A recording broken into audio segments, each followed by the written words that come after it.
Call the Wolfeboro Board of Selectmen meeting to order for Wednesday, December 21st, 2022, 6:30 in the Great Hall. Are they working now? Okay, any reason for a non-public tonight? Mr. Chairman, we do not. Okay, that's a good idea. Oh, we like that one. That's starting it off, right? Okay. We have consideration of minutes, November 16th, 2022, regular meeting. You want to make a motion? I'll make a motion that we accept them as written. Second. All those in favor? Aye. Aye. Okay, we have a couple of public hearings. Unanticipated funds. The Wolfeboro Board of Selectmen will hold a public hearing on Wednesday, December 21st, 2022, at their meeting, which starts at 6:30 p.m. in the Great Hall, Town Hall, 84 South Main Street, Wolfeboro, New Hampshire. Acceptance of unanticipated funds in excess of $10,000 in accordance with RSA 31:95-B3A, to accept a donation valued at $13,000 from the Friends of Abenaki for snowmaking equipment at Abenaki ski area. Anybody here to speak to that? Good evening. Bill Swafield for the Friends of Abenaki.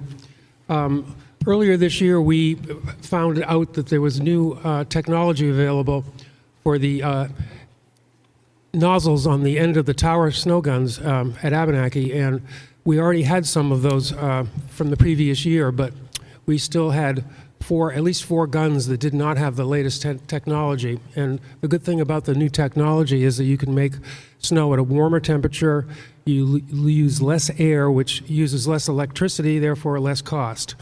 And you can make more snow in less amount of time. So we went ahead and purchased four of the, what they call impulse heads, but they're actually the nozzles on the end of the snow guns. So I would like to give a check to Chairman Senecal for $13,000.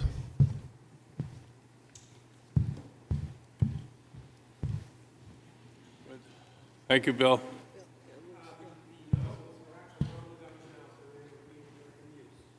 You want to kind of get up and all? Sure. Okay, just so we have it. Okay. I'm taking Dave Bauer's place. Okay, this is a public hearing. Anybody else wish to speak in favor or against? Okay, I'll close the public hearing. Would somebody want to make a motion? Move to accept donation of unanticipated funds in excess of $10,000 in accordance with RSA 31:95B 3A to accept a donation valued at $13,000 from the Friends of Abenaki for snowmaking equipment at Abenaki ski area. Second. Okay, any discussion? All those in favor? Aye. Thanks again, Bill, and thanks to the group. Happy to do it. Thank you. I'm going to step down for this one. Okay, next, the Wolfeboro Board of Selectmen will hold a public hearing on Wednesday, December 21st, 2022 at 6:30 at the Great Hall, Town Hall, 84 South Main Street, Wolfeboro, New Hampshire, the acceptance of unanticipated funds in excess of $10,000. Excuse me, in accordance with RSA 31:95-B3A, relative to a donation from the New Hampshire Charitable Foundation, Wolfeboro Fund in the amount of $25,000 to the Adopt a Tree program for planting trees in Wolfeboro. Mr. Chairman, I'd just like to speak on this for a moment if I could. I met with a representative from the Wolfeboro Fund who spoke regarding wanting to donate to the Adopt a Tree program. This would be the first donation that we would accept for an Adopt a Tree program. Interestingly enough, and Mr. Swafield is here, so it's kind of timely, and I'm glad he stuck around. There was a time in the early 70s where the town of Wolfeboro was planting between 20 and 50 trees annually. And now we're seeing a lot of those trees dealing with the effects of the emerald ash borer and other diseases. We are proposing a warrant article to do some tree removal, but we think it's really important to, as well, continue to look at planting trees back. And, you know, in speaking with Christine and Amy, one of the things that we've done in town well is we've had donations for benches. And that program has gone really well, and it's gone so well, in fact, that we're running out of room to really be able to place benches. So we're trying to transition into an Adopt a Tree program.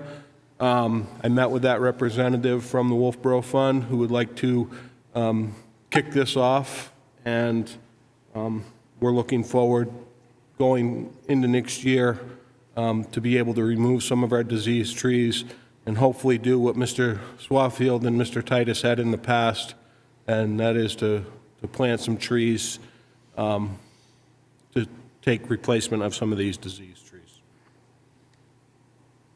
Okay, anybody else want to speak in favor or against?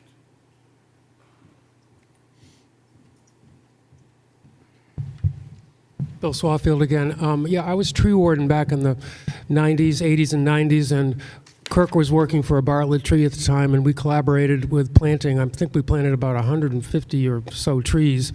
A lot of them were the ash trees and maples. And of course, the ash trees with the ash borer disease is decimating them. Even in the winter, the bark is coming off the trees. It's just amazing that happened. Kirk and I both went through the 80s where the Dutch elm disease took the elms along South Main Street. We actually had the largest elm tree in the state at the time it came down across from Morrissey's front porch. The large elm tree there, if you remember that, it used to be a farm there, and that's one of the reasons that grew up so big. It was a beautiful tree. But we didn't foresee that the ash trees were going to fall before Kirk and I did. So really, really sad to see this happen, because I feel really bad that we planted these trees not on town property, because the town property was right along the sidewalks. You'd have problems with the snow salting and that sort of stuff. So we put them on people's property, and I don't know how many of those people remember that Kirk and I planted them, but I really feel bad about it. So I think this is a great project to start, and I'm hoping we can replace almost all the trees, if not all of them, that are coming down now that we did plant. But hopefully the next round will outlast us all here who are here right now. But it's a great thing to do. Thanks, Bill. Okay, anything else? So close the public hearing. You want to make a motion? Move to accept from the New Hampshire Charitable Foundation Wolfeboro Fund in the amount of $25,000 to the Adopt a Tree program for the planting of trees in Wolfeboro. Second. Okay, any discussion? All those in favor? Aye. Okay, next on our agenda is town ordinance change. Wolfeboro's Board of Selectmen will hold a public hearing on Wednesday, December 21st, 2022 at 6:30 p.m. at the Great Hall Town Hall, 84 South Main Street, Wolfeboro, New Hampshire, regarding amendments to the Town of Wolfeboro Ordinance, Chapter 112, Peace and Good Order, to add the following article. Article 3, trash cans and receptacles. 112-4, no person will place a trash can or similar receptacles at curbside or roadside overnight. Anybody here to speak to that? Anybody from the... Good evening, John Sims. I'm here for another reason, but I came across this particular item, and it puzzles me. We put our trash cans out on Monday evening. Wakefield Disposal comes and picks them up in the early hours of the morning, and then we take them in again sometime during the following morning. And we have done this, and this ordinance would make it problematic for us. There are two other businesses in our neighborhood who do the same, where Seven Sons Coffee Shop puts out its junk late at night, and it is picked up by Wakefield Disposal first thing in the morning. I think it's a major part of Wakefield Disposal's business, is this morning pickup of trash. And so I find this problematic in that sense. Bradley has a dumpster that they keep at roadside. Is this a trash receptacle, or is this, in fact, something different? So I would suggest that maybe this is solving a specific problem in a specific location, but to make it a town-wide ban, I think would be very difficult for a lot of people. So that's my opinion on it anyway. Thank you. Okay. Anybody else want to make a comment? Linda? Yeah, I wonder whether we shouldn't go back and maybe reword it and look at wording it in a different manner. I think what we were trying to do is we were having it overnight a couple of nights, so maybe we change it from you can't leave it out more than one night, and that would take care of your problem. And as I recall, the complaint came in that they were left out 3-4 days, and they were getting animals in and trash all over. So I would like to suggest that we have input, that we table it and go back to rewording it and seeing if we can word it such that it addresses both people's needs, the ones who don't want them out all week and the people who need to put it out late at night for the early next morning. Yeah, maybe you can make it that they put them out after 6 p.m. in the evening and are removed by noon the following day, something to that effect. Well, obviously, any ordinance, if it becomes a problem, it can be enforced. Otherwise, in some cases, if it's not an issue, it's not a problem. Yeah. So, the way it is now, if we approve it the way it is, it says curbside overnight, and if it's a problem, then it's an enforcement issue and not up to us then. So, I don't know what you want to do. I don't have any problem going ahead with it just the way it is. I would like to make a motion that we table it and try to allow for one night, overnight. Okay, is there a second? I'll second. Okay, all those in favor? Aye. Aye. Okay.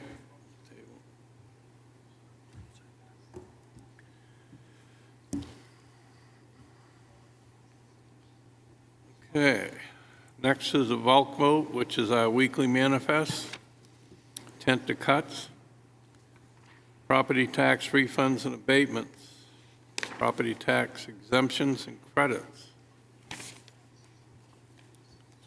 Okay, next on our agenda. Would you like me to make a motion? Sure. I'll make a motion that we accept the bulk vote, I guess it's A through D.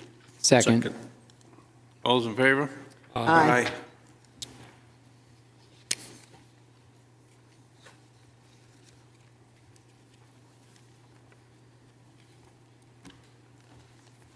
Okay, next on the agenda and new business.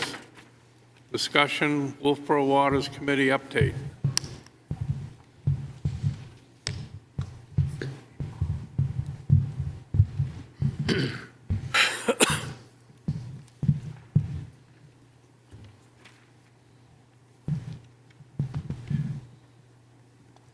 Good evening. I'm Warren Muir. I'm a member of Wolfeboro Waters and chair of the assessment subcommittee. And I'm going to be joined by Rich Massey and by Abigail Adams, who are the chairs of the Prevention and Mitigation Subcommittee and the Communications Subcommittee of Wolfeboro Waters. You should have received or have a copy of a report of our subcommittee to Wolfeboro Waters, the 2022 Assessment Subcommittee summary. It's a nine-page report. that goes into what I'm going to speak to in greater detail, and then, of course, we'll be happy to answer any questions that you might have. Wolfeboro has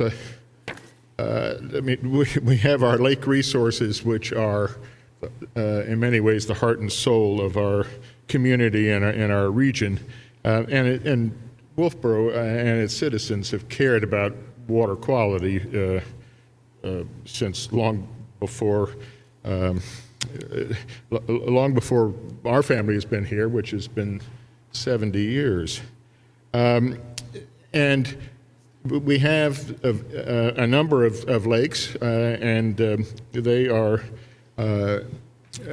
have been well represented by lake associations. Wentworth Watershed Association, Russ Pond Association, Mirror Lake Protective Association, and the Lake Winnipesaukee Association have existed for a number of years, have been advocates for water quality, and have been conducting with volunteers extensive sampling over more than a decade. That sampling has been in conjunction with one of two programs. It's either been the New Hampshire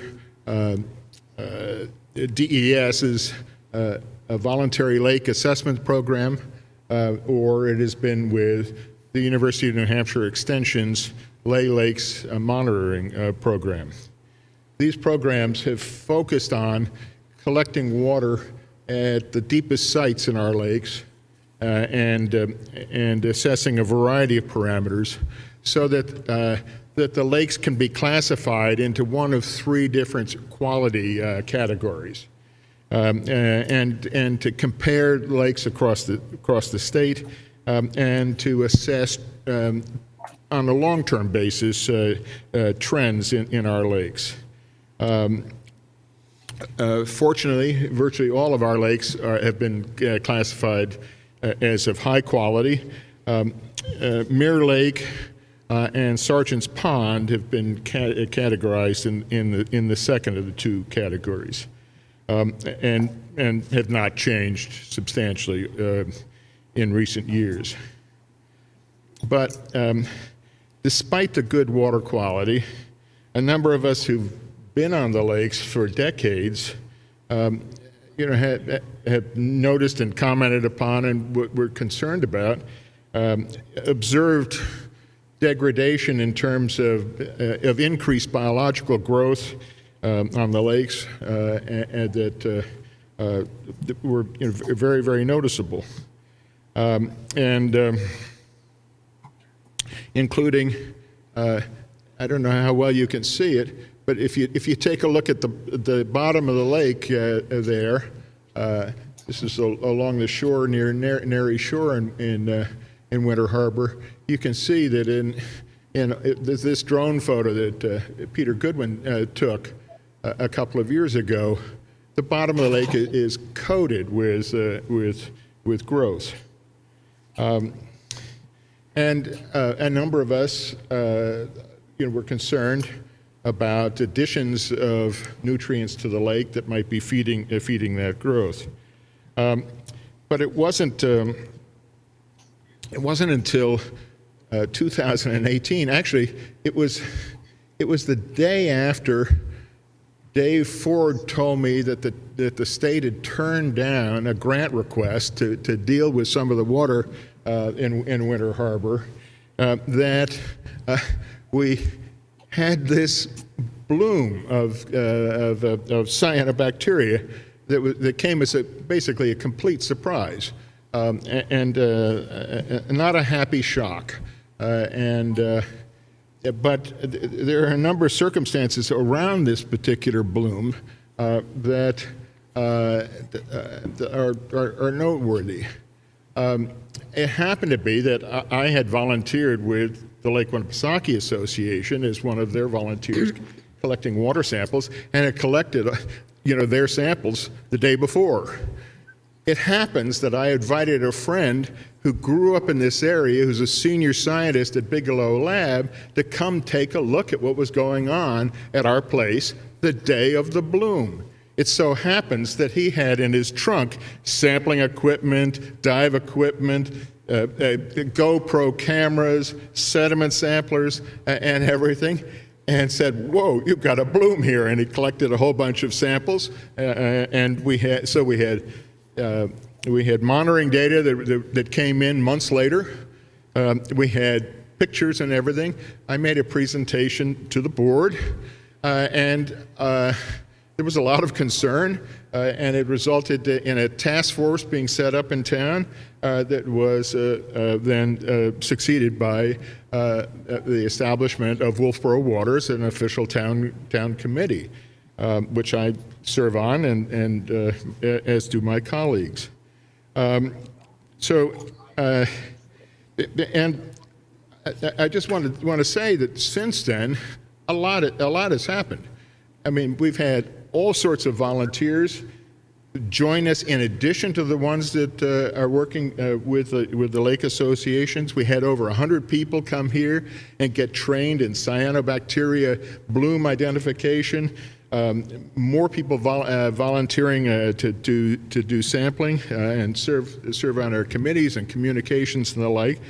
We've had businesses volunteering to help out, and there's been broad community interest and support.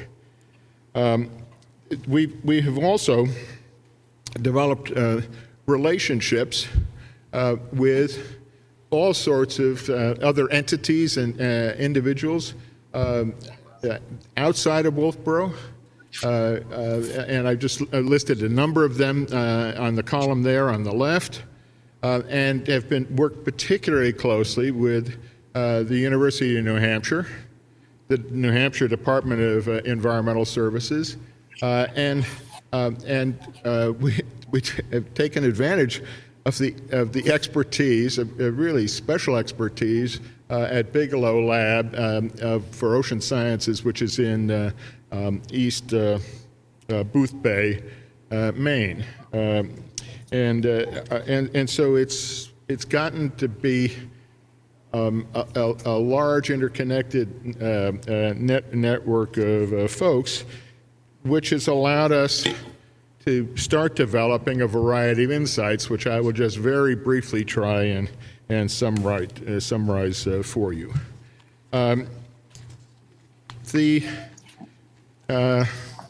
We continue to collect the data that were collected long before, because it is still valuable data, the deep site summer monitoring.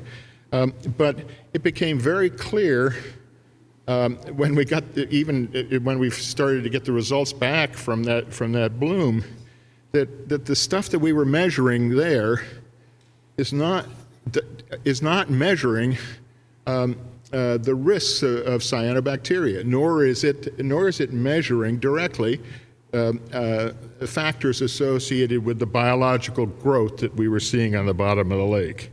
And so we've been trying to pursue, trying to figure out what alternatives we should be doing.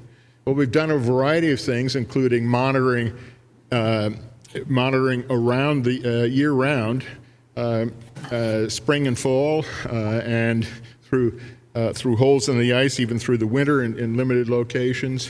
The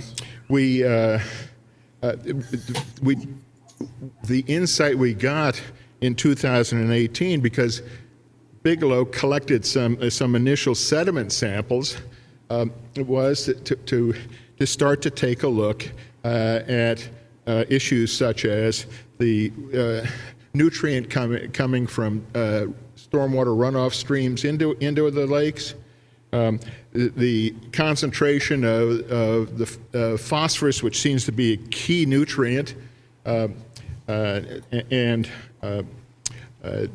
which we've been measuring, in the top water, and where the state would like that to be below, to be in the top high quality category, below 8 parts per billion, and it has been. It was, and in fact, when the day we had the bloom, when the results came back, the measurement was 3.7, and good is 8, and so it was very good, but we had the bloom. But it also happened to be that the day before I had collected a sample from a stream nearby, and that measured between 4,000 and 5,000. And Bigelow collected a sample from the sediment, and the water in the sediment was in the hundreds. And so it became, it certainly suggests that we need to be looking, that a lot of the phosphorus that's clearly coming in from our streams is getting into the bottom of our lake and is less so in the surface waters, and that the measurement in the top layer of the water is not the measurement that matters and is not the driving force for these the cyanobacteria, at least where we've been taking the measurements. I've got to say, all of what I'm telling you is very preliminary at this point. But we will be pursuing it to make sure that the types of conclusions I'm telling you now apply across our lakes and apply elsewhere in the region and in the state. So, so phosphorus is a key nutrient, but phosphorus in the sediment is perhaps, and coming out of the sediment, is perhaps more important driver than what we are seeing in the top. If the phosphorus in the top of the lake is very high, there's certainly a problem. But the drivers that we're seeing of concern seem to be more associated with the bottom. Number two is that the focus of our cyanobacteria observations have been of blooms that occur primarily on the top of the lake. Which may or may not release toxins of serious concern. But they are the subject of these New Hampshire state advisories. The most recent of which we had this summer, Jockey's Cove in Winnipesaukee, right before the 4th of July weekend. But I attended a multi-state Environmental Protection Agency session that started talking about how they are similarly concerned about cyanobacteria that is growing on the bottom, not the ones floating on the top. The ones that bloom on the top may have a part of its lifetime in the sediment, and then float up. But they're talking about ones that are called benthic, meaning that they are ones that grow on the bottom, and concerned that a bunch of the slime and scum and growth is some of it is algae, but some of it may very well be cyanobacteria, and may be of serious concern. And there have been a number of cases of that then, with wave action and so forth during the summer, creating mats that float up onto shore. This was not analyzed, but this is an example of the type of mat it floats up, and in a number of cases where pets have gone in, have eaten and so forth, it's killed the pets, and they are pointing out that we need to be more concerned and need to start characterizing the cyanobacteria that is on the bottom and grows on the bottom of our lakes. And so this is something that we will be looking at more in the future. The next finding that we have found is that working with Bigelow Lab, we have a couple of fluorometers, and fluorometers will measure some chemicals that are not cyanotoxins but that are associated with cyanobacteria, and we were finding a bunch of of these chemicals in our samples. And then when we looked under the microscope, we didn't see any of these cyanobacteria. They're there. And we didn't know how to reconcile that. And then somebody said, well, did you know that there are things called picocyanobacteria? And we said, no, we didn't know there were picocyanobacteria. Well, we then went and took some of our samples, sent them to Bigelow Lab. Bigelow Lab ran what they call eDNA analysis to characterize the range of things in our samples. And we had samples taken, 2 from Wentworth, 1 from Sergeant's Pond, and 3 from near Cary Beach, and then 2 from 2 other locations in Winter Harbor. And when they ran those, they found that 75 or 80% of the cyanobacteria in our samples were picocyanobacteria, and a particular type, cyanobium. Unfortunately, there is not as much literature, scientific literature on this stuff, and we don't know how serious the risks might be from picocyanobacteria. They're 1/100th the size of the others, but we got a lot of it, at least where we're sampling, and we have been developing now a capability to do PCR, which is the technique that has been used to characterize COVID-19, right? That's the best way to do it. Well, we've got now a portable device that'll do PCR analyses, and then what you need is the right you need the right primers and probes for the things that you're going to study. If we had the primers and probes for COVID-19, we could get into that business. But Bigelow has been helping us. We picked out, with the help of the DES, about 5 or 6 different types of cyanobacteria that would be of greatest concern, including the Gliotrichia that bloomed here, including the Dolichospermum that bloomed in Jockey's Cove. And with that capability, you can process a sample and look for a particular cyanobacteria and measure its concentration within hours, which is a very strong capability. And we hope and expect that we are going to be able to get the right primers and probes to be able to measure specifically these picocyanobacteria as well. We did collect samples. We had the one from the Glio broom. We did collect one from Jockey's Cove, and we ran that.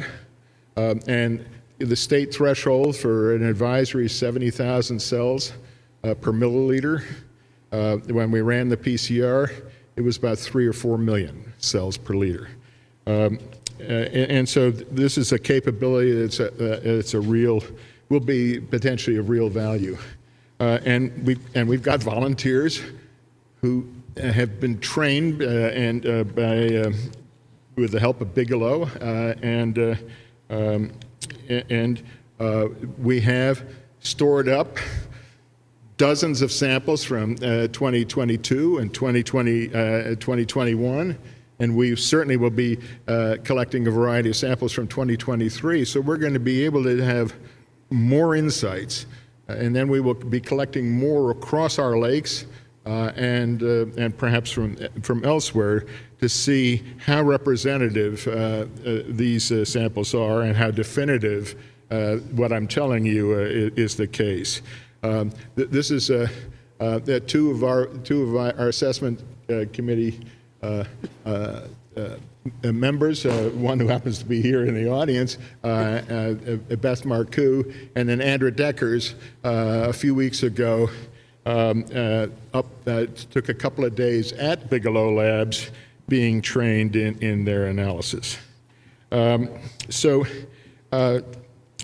we look forward to be working with our Lake Association partners and to use the capabilities and the volunteers that we have been able to put together and the relationships that we have developed to be able to help figure out, for example, whether picocyanobacteria are a real threat.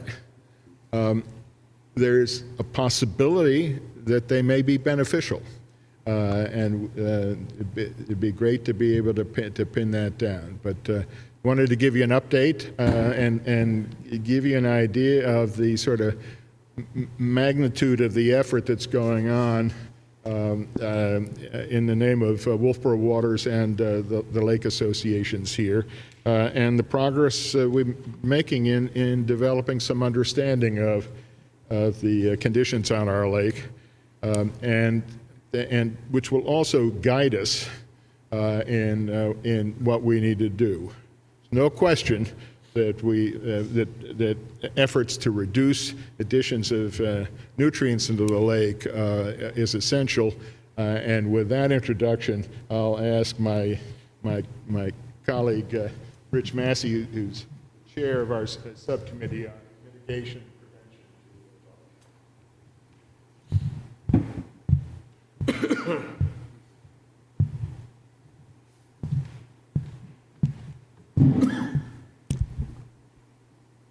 Thank you.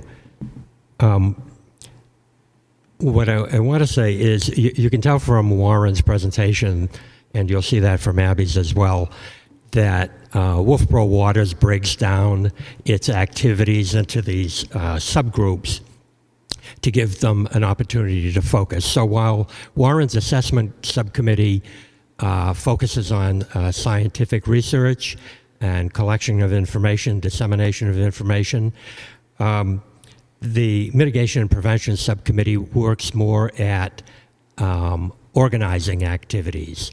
That is, identifying issues that need to be, water quality issues that need to be addressed, and helping identify the resources in the community who can best address them.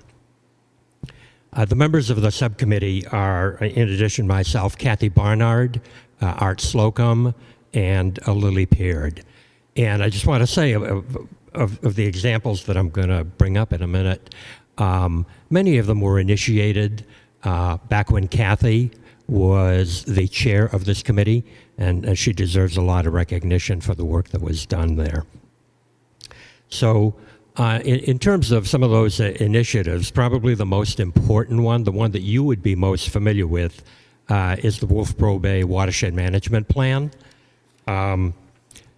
Mitigation and Prevention initiated that project, was responsible for reaching out the Lake Winnipesaukee Association back in November of 2020. We then spent the better part of a year working with Lake Winnipesaukee and the town, Mr. Pinio was part of that, to reach some sort of consensus on how this very large and important project would take place. As most of you know, that project has now been funded with an ARPA grant for, I believe it's about $100,000, and is scheduled to take place over the next 2 years. This is probably one of the most important kinds of water quality projects we could have in the town.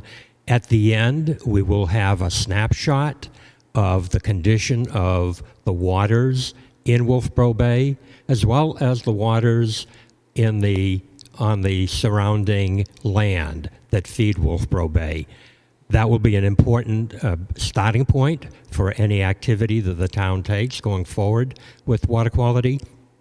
It's also, by the way, an absolute requirement if we wanted to follow the model that's been followed here in town for a number of years now, to obtain grants from DES out of Section 319 of the Clean Water Act.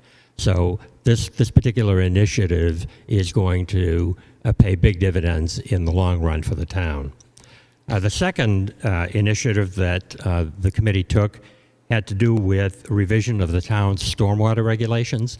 Again, it's not the kind of thing that gets headlines and that a lot of people pay attention to, but they were last put together in 2014. And a lot has happened in terms of stormwater, in terms of what we understand of stormwater, in terms of the climate, the changing climate and its impact on stormwater. And so the planning board decided about a year ago that it needed to revise those standards. It became mitigation and prevention, and the full Wolfeboro Waters Committee became aware of that effort, and we felt it was going to be important for us to intercede. And our role in the end ended up being bringing together a number of stakeholders here in town. Obviously, Wolfeboro Waters members, planning board members, members of the lake associations here in town, the Conservation Commission, all those groups that had an interest and an understanding of this issue came together, and over the period of a year put together a stormwater regulation that was eventually adopted by the planning board that, in my estimation, is one of the best in the Lakes region, if not in the state. It was based on a standard from the Southeast Watershed Management Group in the southern part of the state, and it gives us a very strong tool for dealing with stormwater at a time when, I think, as you could see from Warren's presentation, stormwater is starting to be a very large issue for our surface waters. The most recent example I can refer to is responding to serious erosion problems at Albee Beach. Again, the board may be aware that there were significant problems down at the beach last summer during some extremely heavy rains. Large amounts of sand washed into Lake Wentworth, damaging the beach, and required a fair amount of effort to repair. And it became apparent that we can't simply allow that to happen every time there's a major storm and then backfill with more sand. And so Wolfeboro Waters has made an effort to reach out to Department of Public Works, with which we've worked very successfully in the past, in an effort to find a solution to that particular problem. What we're hoping is that this kind of sets the stage for working with DPW across a large number of projects.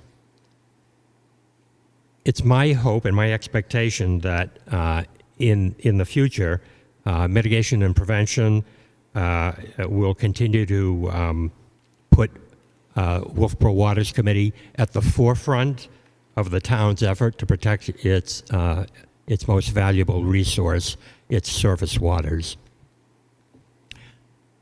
If anyone has any questions, I can answer them. Otherwise, I'll yield to Abigail Adams.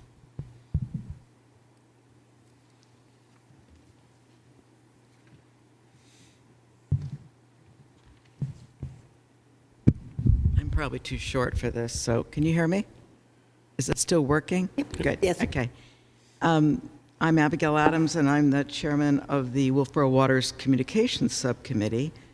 And as part of the mission of Wolfeboro Waters, we strive to educate our fellow citizens on the importance of maintaining the water quality in our lakes and streams. These really are the jewels of our area, the jewels of Wolfeboro.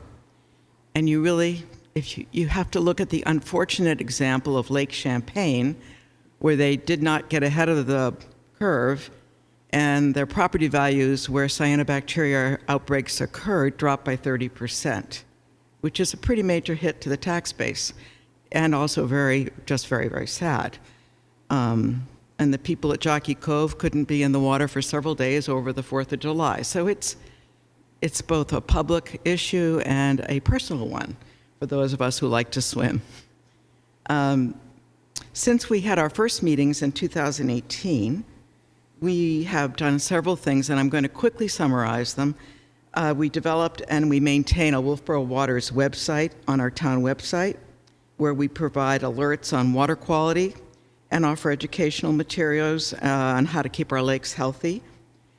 We provide information about not letting your dog swim in a cyanobacteria bloom and don't drink the water, boiling doesn't help it, etc. We also have a Facebook page, which is growing. I have some examples of posters that were put out through the town that offer a QR code to link to our website and Facebook page. And we've been publishing a quarterly e-newsletter, which I have an example of to pass around, that basically also offers educational materials and trying to increase the awareness of what needs to happen to keep our lakes and our ponds and streams clean.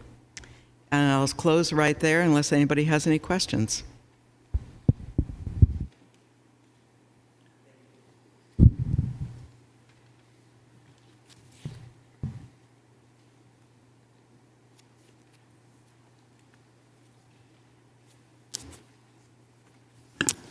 I want to thank the committee members or chairs of those subcommittees coming in here to talk to us today. Luke and I serve on Wolfeboro Waters, and we're very lucky to have the volunteers that are doing the work for us. Thank you very much, and thank you for coming and educating the public. Thank you. Next on our agenda is discussion of the Lakes Region Railroad, Model Railroad, request to use the railroad vacant space.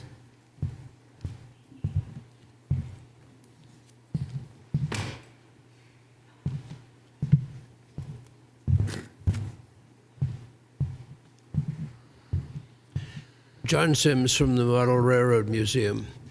We would like your approval to rent the unoccupied part of the passenger station, the central part, from now till April 30th, when the summer tenants will move in.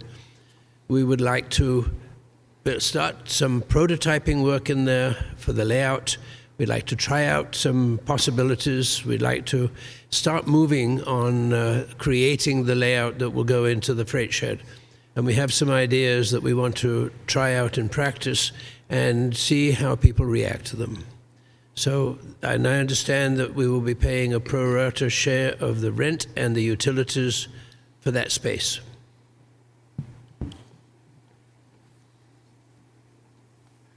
Jim, Anybody have any questions? No. Yeah, if I look at the lease that we have with the chamber, the space that you're talking about is 773.5 square feet, which is that's because how we divide up the utilities. So it would be that, and that would mean you'd pay 42% of the cost of the utilities. The space now stores the equipment and materials that the summer tenants use. And Mary's position was we can rent the open space. There's no point in doing the whole because I paced it out and it's about 500 square feet that is open space. The rest has all of the summer tenants' materials and furniture and so forth piled up. So I would suggest that we pay rent on the 500 square feet, if that's acceptable to you. You know, I think we need to, I didn't know that they were storing anything down there. Well, so that, I think that's a valid question.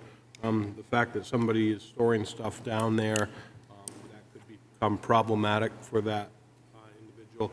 The other thing, I'm not sure, are there any events scheduled there for last night? I received an email that Yes, the last night will be in there for Escape House. They'll be there on the 31st, and then they'd be out.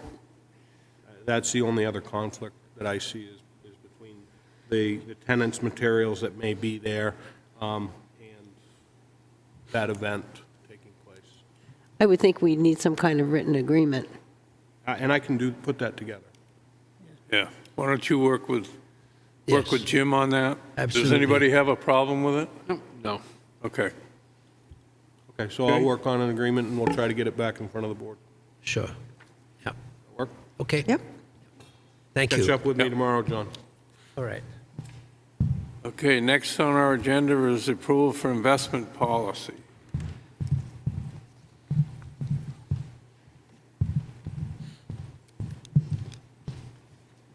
Good evening. On your table today, I apologize for being late. I was sick last week, so a lot of the things that were on the agenda for mine are either tabled or late, so I do apologize for that. This is a policy that I did not create. I did put it on a new form, gave it a new policy number, so I'm giving it a revision 00. There are minor cosmetic changes that we made. The treasurer has looked at it, and also New Hampshire PDIP, who you authorized the treasurer to use.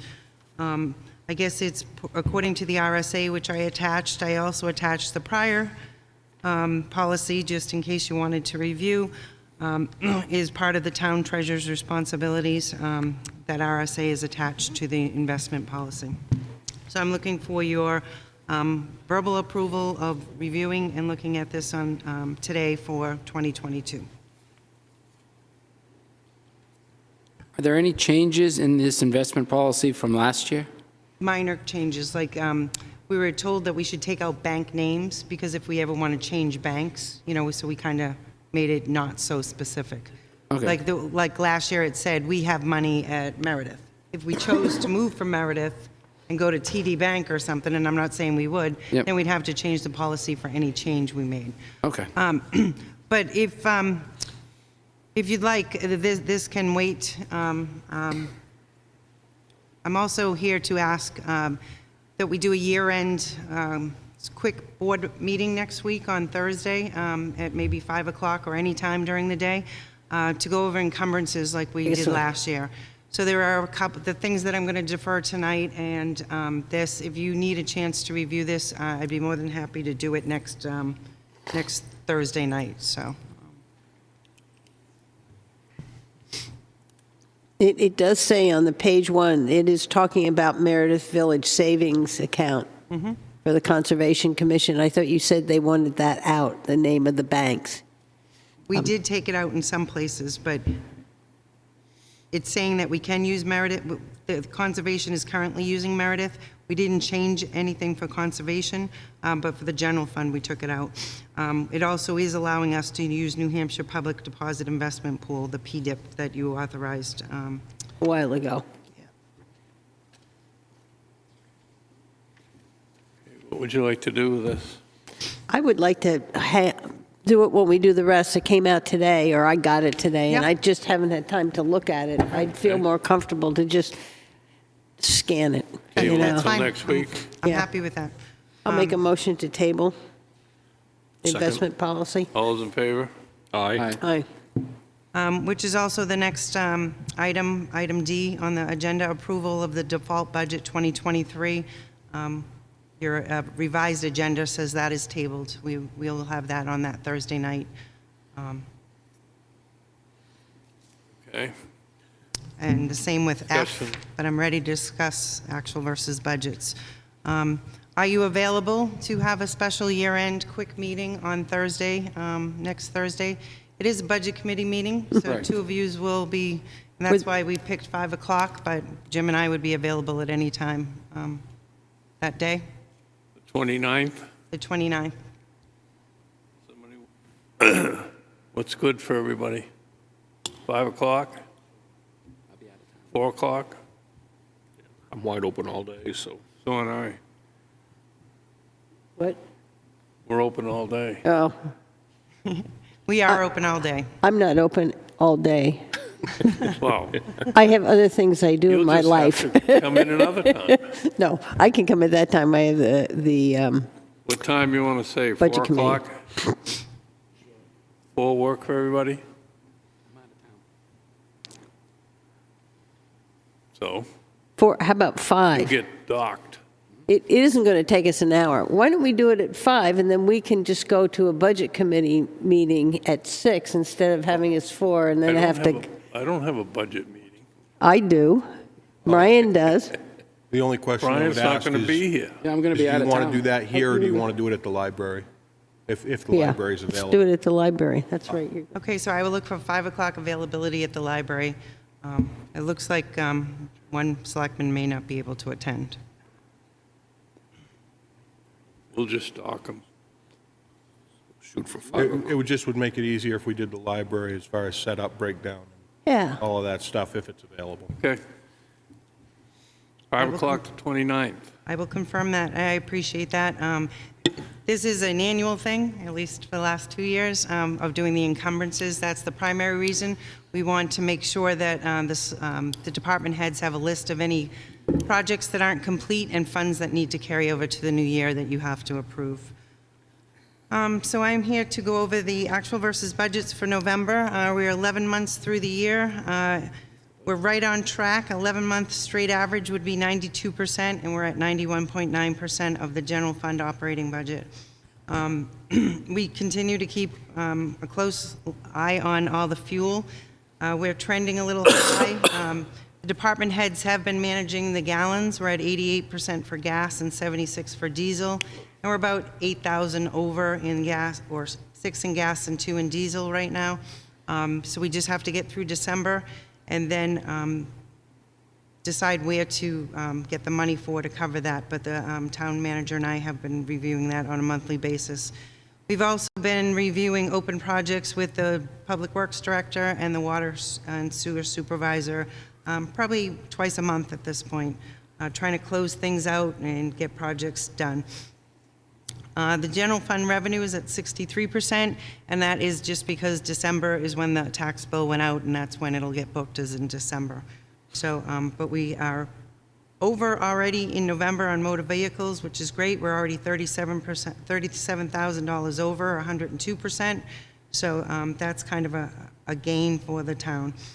Water fund is at 93%. Electric is at 90, sewer is at 94, and Pop Whalen's at 94. There was a little change to the way I'm reporting this. These are only the operating budget because the numbers were being skewed because I was using all the capital projects and they're not even being spent yet. So it looked like we'd only spent 50% of our money. So this is just operating budget and not capital. And the revenues for water are at 103, electric at 94, sewers at 66, and Pop Whalen's at 95. The donation report, we are beginning to receive some money for the Special Events Committee, which is the last night, so there's 3,000 more there. You just received 38,000 more tonight. And we just got a reimbursement from the trustees of the trust fund for over 500,000 for all the projects that we've done that you've authorized throughout the year. We wait till the year end because they're making a better return on their dollars than we are, and so we asked for the reimbursement in December. If you have any questions, I'd be more than happy to answer them. Can you give us a list of those items you asked to take out of the capital reserve fund? Mm-hmm. So we know which ones. We voted and they a long time ago, and so it'd be nice to also see it at the end of the year, what we're taking out. Sure, certainly. The other thing is that I still find interesting is that we charge our sewer on what we bill in water, and our sewer is still low in what we're taking in, and it's still, I don't know if that's the I&I or exactly what we got going on here. I would have expected that to be up at 90. So that the revenue, I know, and I think that is a good reason why we may want to raise those rates sooner than later.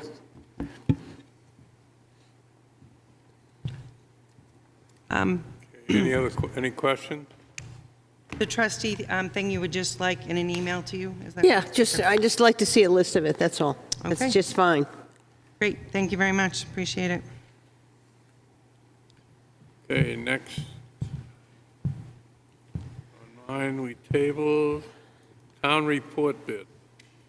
So I believe Amy has a bid opening tomorrow for the town report. We plan on going forward and trying to do the larger book again. I think that was well received by everybody in the community. It was a very high quality book. and it was much easier to read and not nearly as stressful on the eyes. And for somebody who's in it fairly regularly, it's much easier to work with. She has provided you with some information regarding dedication and a few options for pictures for the report. Does she need some answers? I think she might be online, but I'm not 100% sure. Amy, do you need any answers tonight, or can we? I don't need answers tonight. I gave you some ideas to ponder, and if by January 6th, when the reports are due, we could have an answer. Okay. Amy, can I suggest one thing? Okay. There's a woman, I believe it's Avis Stevens, who lived on 8 Larry Road, who lived to be 100 years old and received a commendation from Wolfeboro for it. And I would like her in the list with the other people that you thought of for the book to be dedicated to. Was she the woman that had the Boston Post cane? I believe so. Yes. She was also, Okay, yeah. she was a Navy veteran and a longtime citizen of the town also. Okay. Get me that information. Send me an email. We'll get some more stuff on it.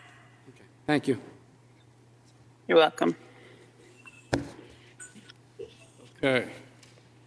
So we're not making a decision on that? Nope, that's just information for us Well, to move but don't we forward have to make a decision on who's going to write this annual report from the Board of Selectmen since it's due January 6th? with. You probably should. I nominate Linda. Oh, no. I think somebody should take a draft and then we kind of worked on it together. Okay, guys, somebody raise a hand. I did last year's. Thank you, Luke.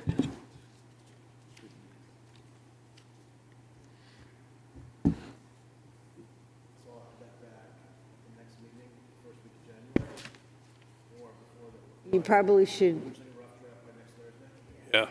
Can you do yeah, that? yeah, then we can kind Thinking of, if we had it by next week, we could yeah, maybe even get through it. yeah, that would be good. Okay. All right. Next, Josiah Brown scholarships. So you, in your packet, have two individuals, I believe, who are at this point worthy of the scholarship going forward. We've only had two takers, or two applicants. And your discretion as to what you feel is an appropriate award for these individuals. I believe the last round, Amy, didn't we do 2,500? We did 3,000. That's what I and there was thought, 4 3,000. applicants. Yeah. And the other 2 from last round are not in school anymore, so. Amy, do you know how much is in that account? Oh, there's probably a good 25,000. It's very healthy. Yeah. Yeah. Amy, you and I keep on talking about rewriting that so more people can apply. I know, we really need to nail down a goal to do that in January. Yes, I think so. Restart it. Okay, do you want to table this then until we? No, I want to go forward with it. I'm fine with 3,000 or I'd do 4,000, you know. I think, let's keep it, I would just soon keep it at 3. I'm fine with that. I just don't want us to keep on accumulating this huge amount of money and not getting it out. So we have 2 applicants now? Yeah. Okay, I'll make a motion, we award 2 scholarships at 3,000 apiece. Second. Any further discussion? All those in favor?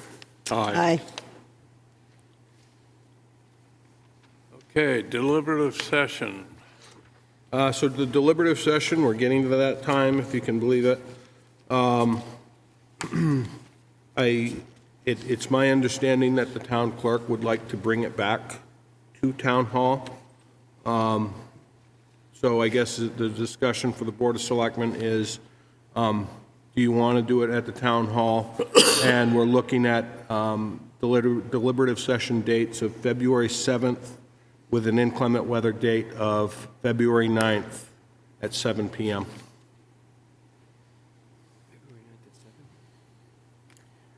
I mean, we redid this building for this. You know, and we went there because of COVID. Yeah.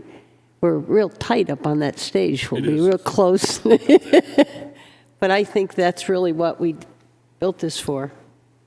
That's my opinion.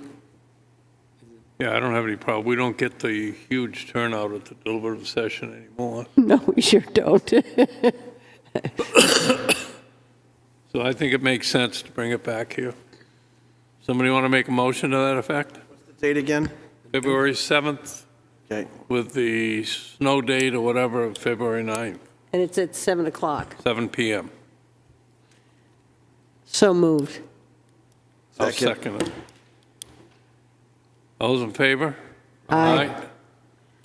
And am I correct, Jim, then the election will be on the 7th?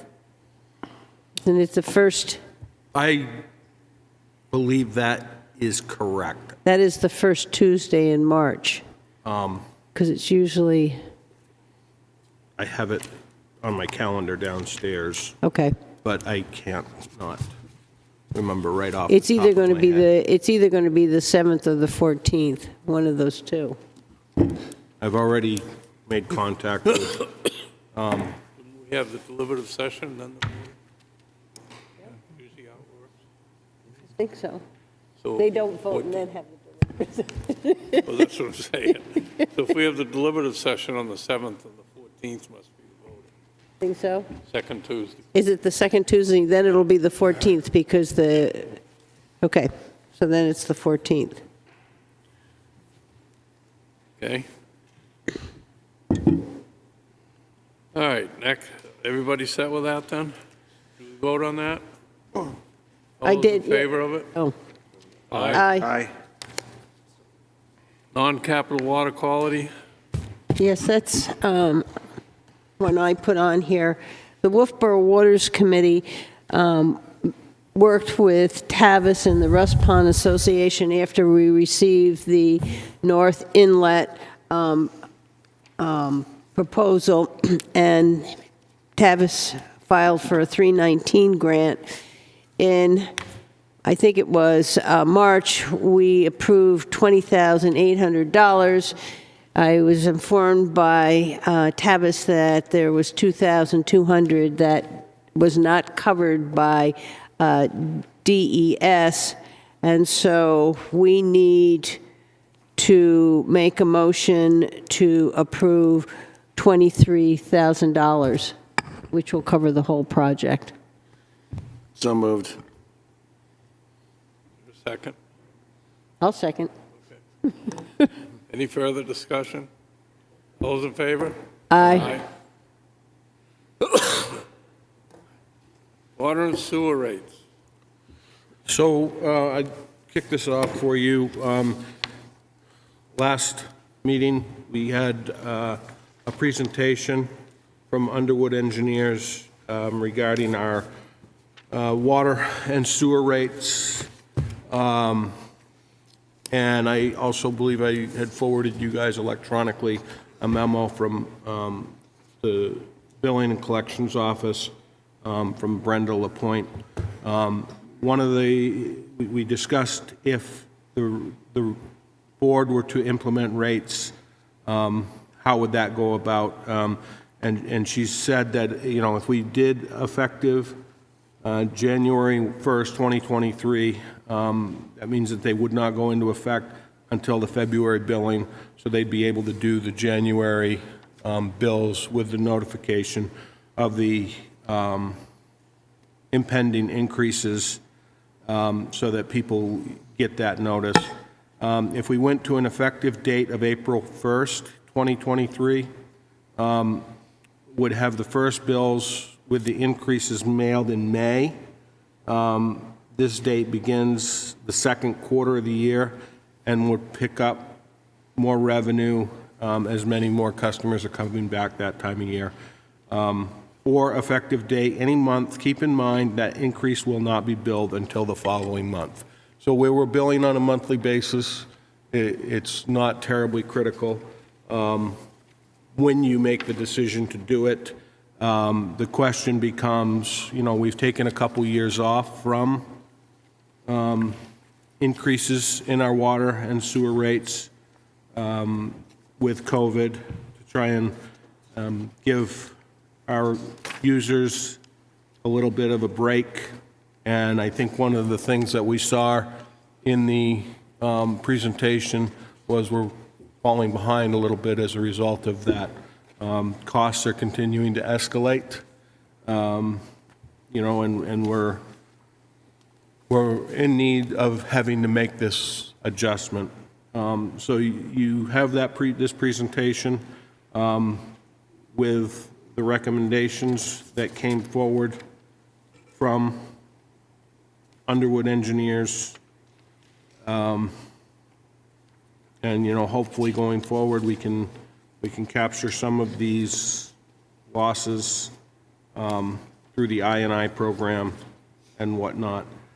So I guess it's really your discretion if you would like to exercise a 3%, 4% increase.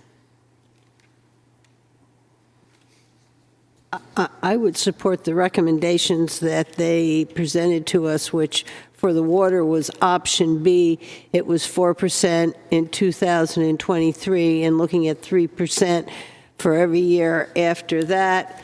And for the sewer fund, it was saying an increase of 9% in 2023 and 3% thereafter. And I think that's what we need to do to keep these funds balanced. You know, we did give a break for 2 years. That's why we have a 4%, you know, increase. I'd like to see us do it at the beginning of January, so we have a full year's amount of revenue. And then I think we have to go through, and I think they gave us a list of the increases in the fixed costs, and I have the sheet of November 30th, 2022, so it had the increases, and I would support those increases. Yeah, I agree. You know, look at this and talked earlier too and stuff about the need to do it on, you know, in January. Well, in January, bill will go out in February to get the full year in. And I agree with Underwood's, you know, numbers that we should go with the 4% and the 9% to get us, you know, caught up initially here, then, you know, adjust out years out at the 3% range. So, yeah, so I'm in favor of that also. I agree also. I feel bad because right now we're trying to help the citizens out by removing as much from our budget as we can, and it's another cost that goes up. I wish that we could do 3% every year and then add a 1% on a few years down the road. I don't know if it's possible. I know it's only 1%, but just a thought. Lowest, probably some of the lowest electric rates Yes. in the state. Yeah. And, you know, talking to people around, their bills have gone up 60, 70%. So there are going to be times where we need to adjust things, and I think this is reasonable, and it covers, you know, the program, so I support it. Any further discussion? All those in favor? All right. Of what I read, right? Yeah. As a motion. And along with the sheet. Recommendation. Okay. Yep. Aye. Aye. Okay. All right, moving right along. ASME, union contract. Okay. So we've closed out negotiations with the ASME collective bargaining agreement. We were able to secure a 2-year contract. That contract in year 1 recognizes 5% in raises, and in year 2, 3.5% in raises. Year 1, the total ask with wages, pension, and payroll taxes is $107,733, which last year we were looking at $104,000 for an increase. The second year of the contract, however, we're looking at a $75,000 increase. And remember, this unit represents 43 employees. So I think we've struck a good agreement with this group. And I also believe that one of the things that we captured in this was the ability for this unit to work with management in coming up with a option in the next contract to look at healthcare contributions. And I think that is important because the healthcare costs that we're running into are almost at a point now of being unsustainable as we go forward. And I think we're going to have to look at options for different healthcare, which isn't as robust, which I know nobody wants to hear, myself either, or we're going to have to look at higher contribution rates from the employees. But I believe that this is a good contract. It was good negotiations.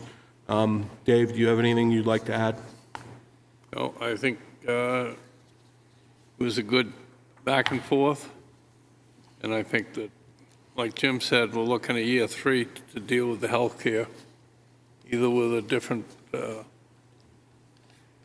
different company or something different, or they're going to have to come up with some more themselves.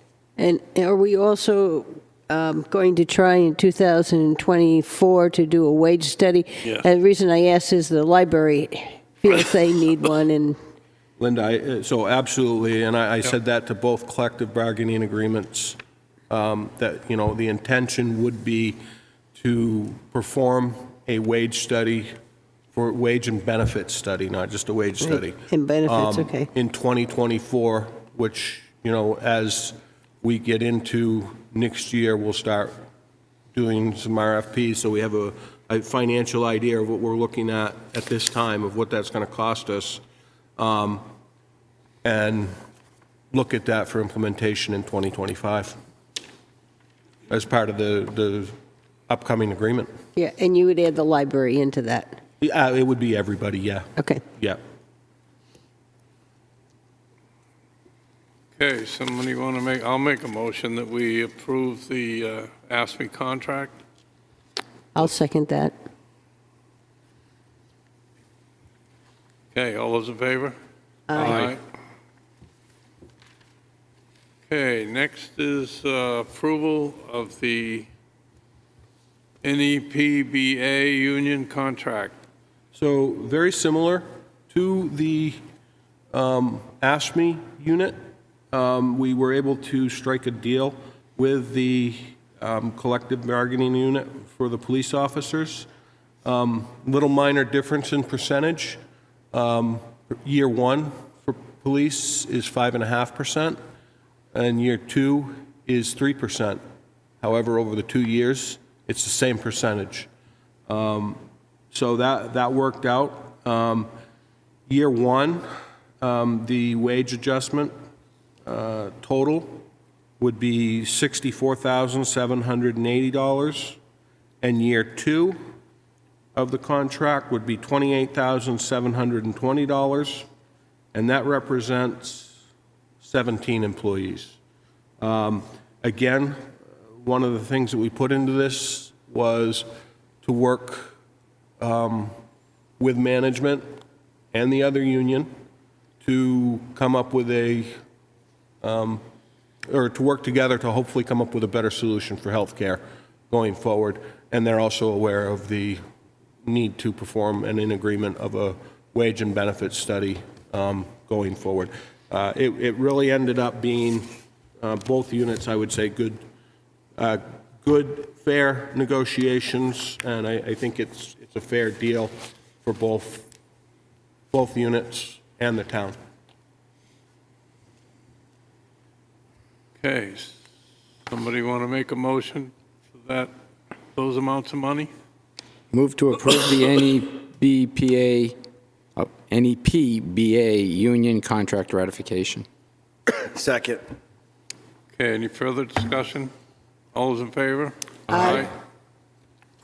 Okay. Thank you.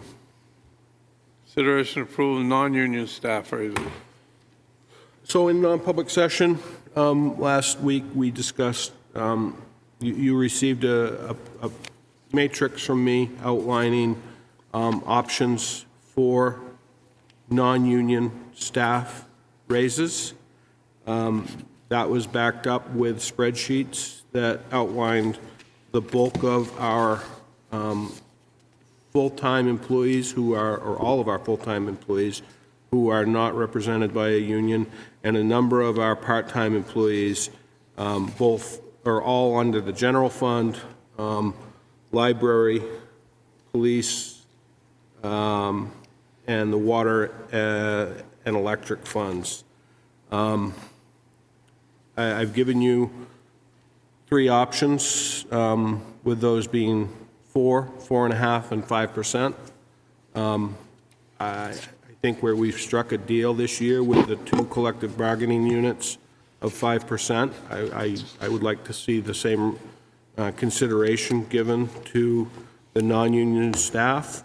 If we were to do that, the all-in for the employees, including library, police, would be $90,424, which is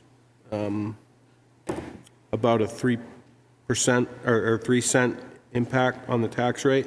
And then you can see as well minor increases in the water fund and the electric fund. You may ask why nobody from the sewers representative in this, and that's because they are actually represented in the collective bargaining agreement. Jim, how many employees? Oh, gosh, that's a good question, Brian. I thought I had it in my memo. I don't see where I have my memo. It's stapled to my spreadsheet. But it's, oh, here.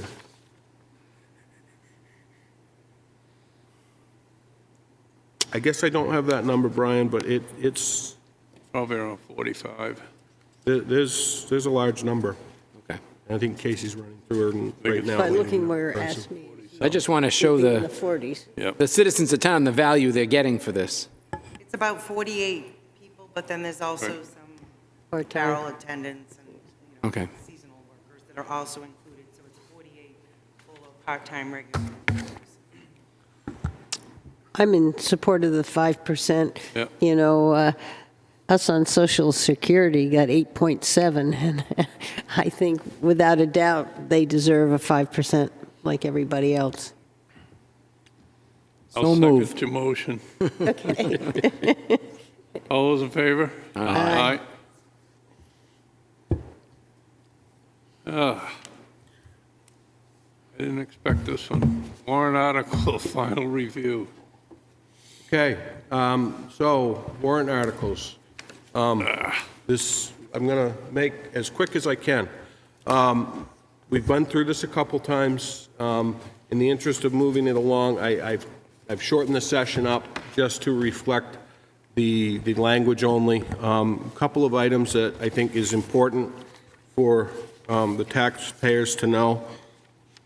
When we started this process, and you saw the last rendition, which was on December the 7th, The net financial impact on the general fund was, well, previously in 2022 was 96 cents. When we presented on the 7th, we were looking at a proposed increase on the warrant articles of $1.17. Today, we have brought that back to 81 cents, with the rationale being we have moved one project out to a bond, and that also does factor in the 2 collective bargaining agreements and a petitioned warrant article. So I think we've made some good strides here, and I'll try to go through them. So first of all, tonight we won't go through the items specifically related to the bonds. We have scheduled the bond hearings for January 4th, 6 p.m., and those will be for 4 bonds: Public Safety Building, Libby Museum, sewer line extensions, South Main Street water line, which is the state revolving loan fund. And we have an inclement weather date of January 11th, 2023 at 6 p.m., and those will be here at the Great Hall. So the first warrant article that you'll have in front of you, and you should have received an updated printout of it, is the municipal electric vote. The article reads, to see if the town will vote to raise and appropriate the sum of $170,000 for the purpose of replacing the municipal electric boat trailer and associated equipment. The amount of $170,000 shall be funded from the Electric Enterprise Fund. This expenditure shall not result in any increase in the tax rate. This appropriation is non-lapsing pursuant to RSA 32.7 Roman numeral 6 and shall lapse on December 31, 2024, or upon completion of the project, whichever occurs first. Estimated tax rate impact, 0. And first, we're looking for if the Board of Selectmen would like to recommend this or not. I'll make a motion that we approve, we recommend this. I'll second it. Any further discussion? All those in favor? Aye. And just as a 5-0. And just as a housekeeping issue, would you motion to place this onto the warrant so we can move it to the Budget Committee? I'll move to place it on the warrant. Second. All those in favor? Aye. Aye. Thank you. Second article, to see if the town will vote to raise and appropriate the sum of $130,000 for the purpose of purchasing a mini excavator. The amount of $78,000 shall be funded from the general fund. The amount of $26,000 shall be funded from the Water Enterprise Fund. The amount of $26,000 shall be funded from the Sewer Enterprise Fund. This appropriation is non-lapsing pursuant to RSA 32.7 Roman numeral 6 and shall lapse on December 31, 2024, or upon completion of the project, whichever occurs first. Estimated tax rate impact for 2023, 3 cents per thousand of assessed valuation, recommended by the Board of Selectmen or not. Motion to place the mini excavator on the 2020 warrant. First need to recommend or not. Recommended. I'll second. All those in favor? Aye. 5-0. Now, Brian. Motion to place the mini excavator on the 2023 warrant. Second. All those in favor? Aye. Thank you.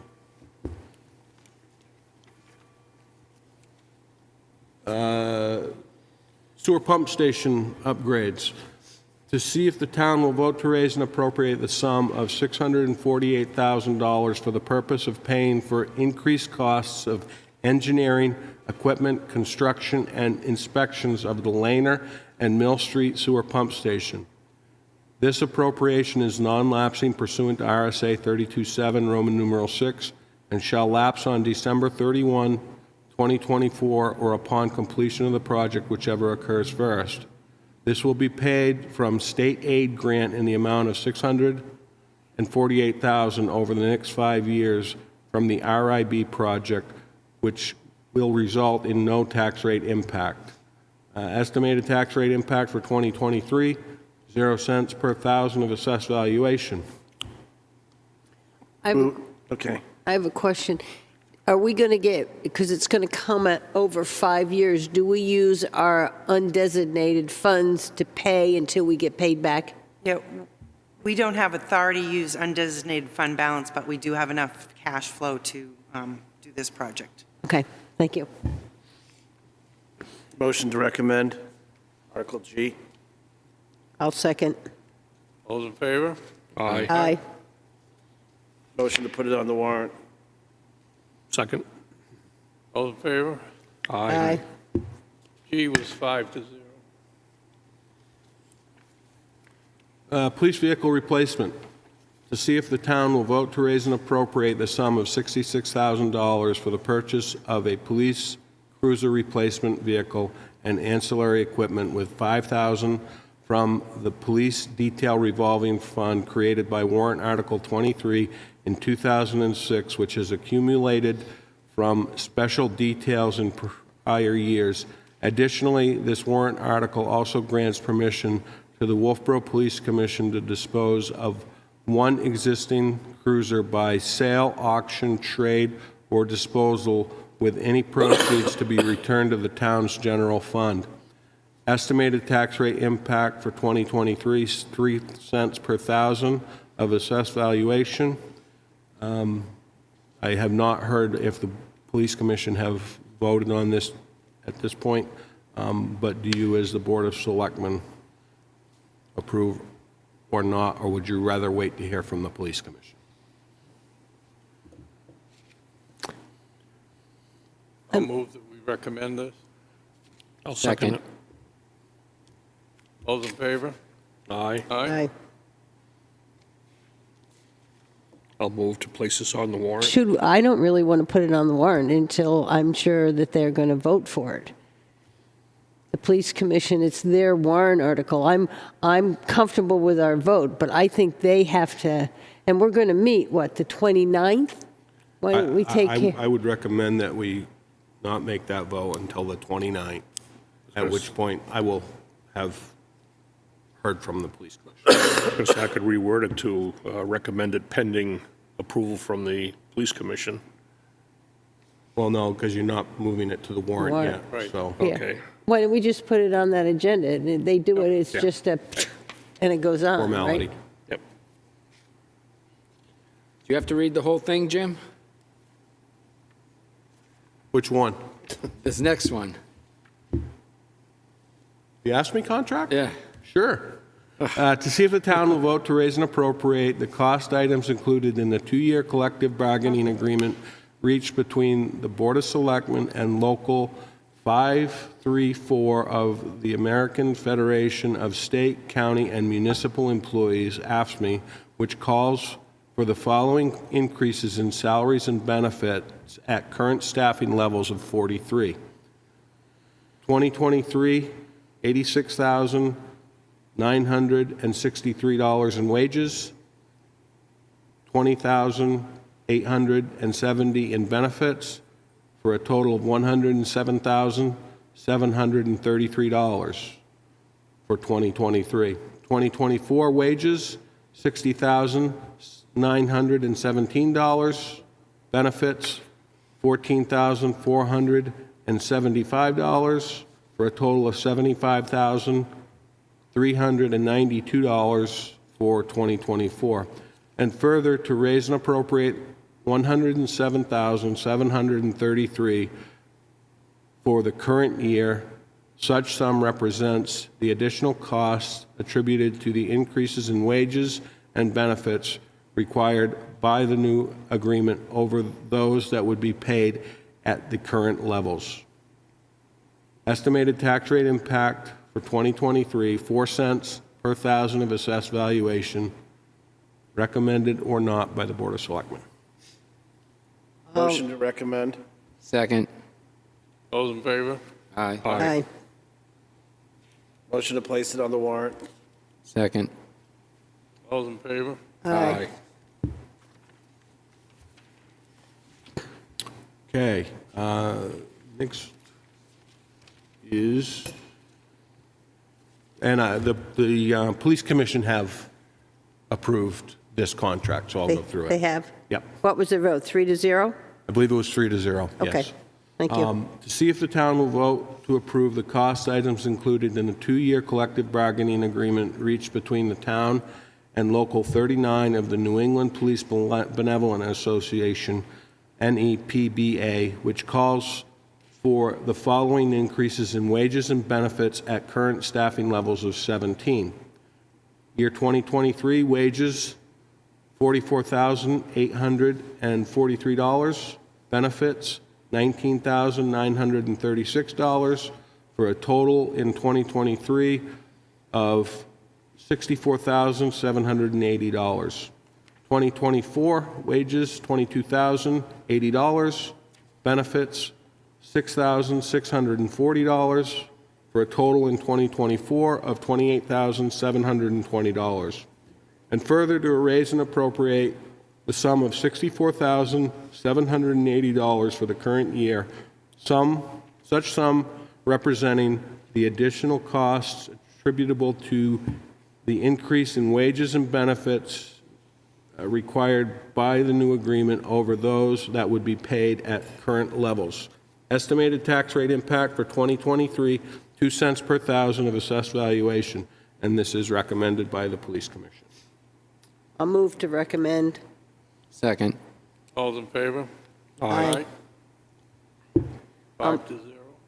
Yep. I'll move to place the police union contract on the 2023 warrant. Second. Those in favor? Aye.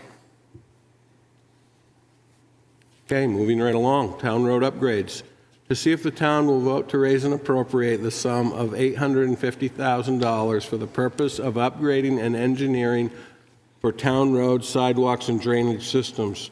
To authorize funds in the amount of $850,000 from the town's unassigned fund balance. This appropriation is non-lapsing pursuant to RSA 32.7, Roman numeral 6, and shall lapse on December 31, 2024, upon completion of the project, whichever occurs first. This appropriation shall not result in any increase to the tax rate. Estimated tax rate impact for 2023, 0 cents per 1,000 of assessed valuation. Motion to recommend. Second. Those in favor? Aye. Aye. 5-0. Move to place this on the warrant. Sec. That language in there is not. Yeah, Spelling. there's a couple words. Yeah, just so. Yeah, repetitive words. I caught that as I was reading it. Okay, all those in favor of putting it on the warrant? Aye. Green Street upgrades. To see if the town will vote to raise and appropriate the sum of $530,000 for the purpose of upgrading Green Street. Funds shall be utilized for engineering fees, stormwater drainage systems, and replacement of water and sewer mains, and rebuilding the roadway. $100,000 from the Water Enterprise Fund shall be for the purpose of engineering and replacing vintage water lines which serve Green Street.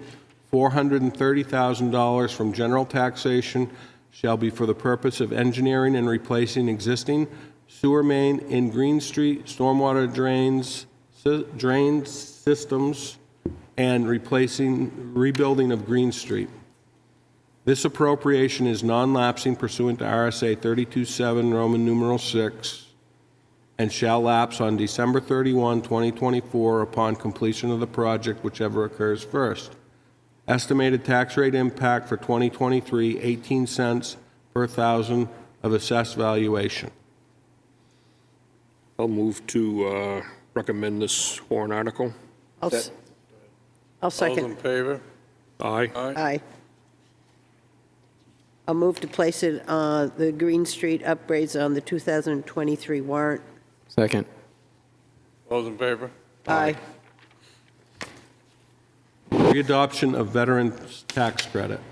Shall the town of Wolfeboro vote in accordance with RSA 72:27A to readopt the provisions of RSA 72:28, Roman numeral 2, previously adopted for an optional veterans tax credit at $500 per year? If adopted, all veterans tax credit previously adopted will also be $500 per year, the same amount as the optional veterans tax credit.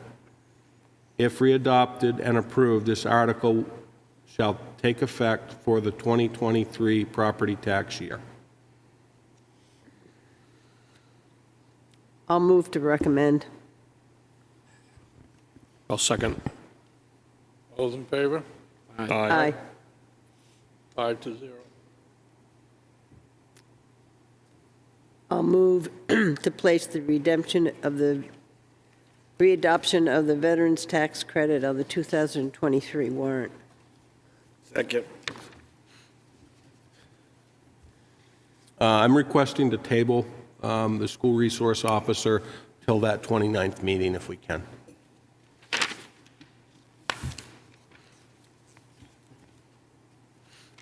I would also like to table the fire truck item until that same meeting.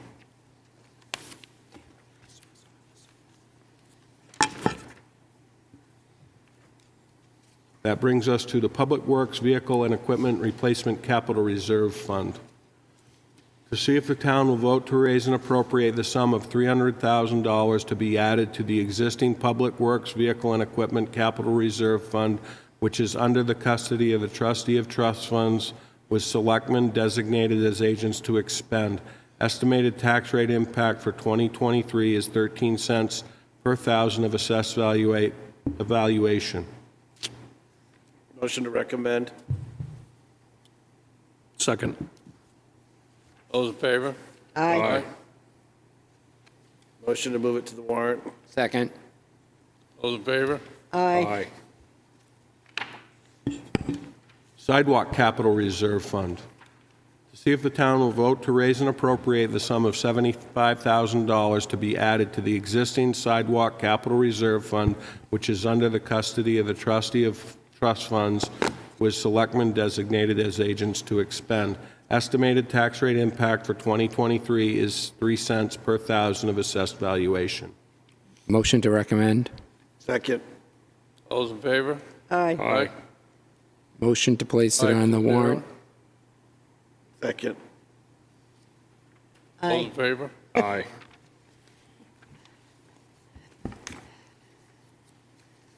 Building Maintenance Capital Reserve Fund. To see if the town will vote to raise and appropriate the sum of $50,000 to be added to the existing Building Maintenance Capital Reserve Fund, which is under the custody of the trustees of trust funds, with the selectmen designated as agents to expend this capital reserve fund. Estimated tax rate impact for 2023, 2 cents per thousand of assessed valuation. Linda? Move we recommend. I'll second. Already do that, Brian? All set. No, I don't know what he's talking about. I'll move it. I'll second it. All those in favor? Aye. 5-0. I'll make a motion to place this on the 2023 warrant. Second. All those in favor? Wastewater Treatment Plant Capital Reserve Fund. To see if the town will vote to raise and appropriate the sum of $200,000 to be added to the existing wastewater treatment plant capital reserve fund, which is under the custody of the trustee of trust funds, with selectmen designated as agents to expend from this capital reserve fund. Estimated tax rate impact for 2023, 8 cents per thousand of assessed valuation. I'll move to recommend. Second. All those in favor? Aye. 5-0. I'll move to place the wastewater treatment plant capital reserve fund on the 2023 warrant. Second. All those in favor? Aye. Water Resources Non-Capital Reserve Fund, to see if the town will vote to raise and appropriate the sum of $25,000 to be added to the existing non-capital reserve fund pursuant to RSA 35:1 lowercase c for the purpose of watershed management plan, including engineering, design, permitting, best management practices for stormwater drainage and nutrient mitigation, grant matching, and education, which is under the trustees of trust funds with selectmen as agents to expend from this non-capital reserve fund. Estimated tax rate impact for 2023, 1 cent per thousand of assessed valuation. I'll move to recommend. Second. All those in favor? Aye. I'll move to place the water resource non-capital reserve fund on the 2023 warrant. Second. Aye. Aye. Aye. You're going to sleep here. Wake No, up. I'm just waiting for Brian. Abenaki Ski Area Capital Reserve Fund, to see if the town will vote to raise and appropriate the sum of $25,000 to be added to the existing Abenaki Capital Reserve Fund, which is under the custody of the trustee of trust funds with selectmen designated as agents to expend. Estimated tax rate impact 2023, 1 cent per thousand of assessed valuation. Motion to recommend. Second. All those in favor? Aye. Motion to move it to the warrant. Second. Aye. All those in Aye. favor? Aye. Tree Removal and Replacement Expendable Trust Fund. See if the town will vote to raise and appropriate the sum of $125,000 to establish a tree removal and replacement expendable trust fund. Said fund shall be under the custody of the trustee of trust funds and to designate the selectmen as agents to expend. I'll move to recommend. Second. All those in favor? Aye. I'll move to place the tree removal and replacement expendable trust fund on the 2023 warrant. Second. All those in favor? Aye. And you had tasked me to write something for the wood bank, and I believe young Mr. Deshays is here if you have any questions about it, as he knows more about it than what I do. And the article reads, to see whether the town will vote to authorize an expansion of the existing Warmth and More Fund as approved by the voters in 2021 for the purpose of expanding the program to operate a wood bank to assist those in need of firewood for heating purposes.